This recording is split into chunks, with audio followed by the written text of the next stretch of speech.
এটা কি হয়ে গেল ভাই? আন্দ্রে রাসেলকে শেষ পর্যন্ত রিলিজ করে দিল কেকেআর টিম। হ্যাঁ দর্শক বন্ধুরা, আপনারা ঠিকই শুনছেন। আন্দ্রে রাসেলকে কেকেআর টিম কিন্তু রিলিজ করে দিল।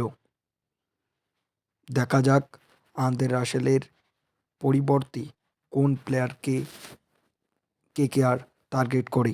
ক্রিকবাসের রিপোর্ট থেকে শোনা যাচ্ছে যে ক্যামেরন গ্রিনকে কেকেআর টার্গেট করতে পারে। হ্যাঁ, ক্যামেরন গ্রিন হচ্ছে রাসেলের রিপ্লেসমেন্ট, অর্থাৎ রাসেলের মতনই সে একজন অলরাউন্ডার এবং ক্যামেরন গ্রিন বর্তমানে কিন্তু দুর্দান্ত ফর্মে আছে।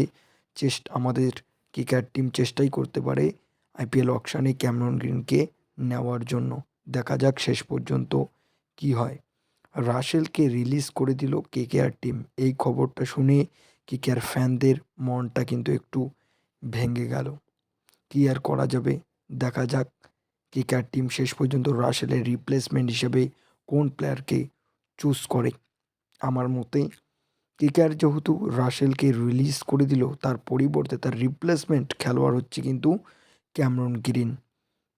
এর পরের ভিডিওতে কথা বলবো ভালো লেগে থাকলে পেজটিকে follow and subscribe retention list নিয়ে, কোন কোন প্লেয়ারকে কেকেআর টিম রিটেন করলো সেটি নিয়ে। Thanks all.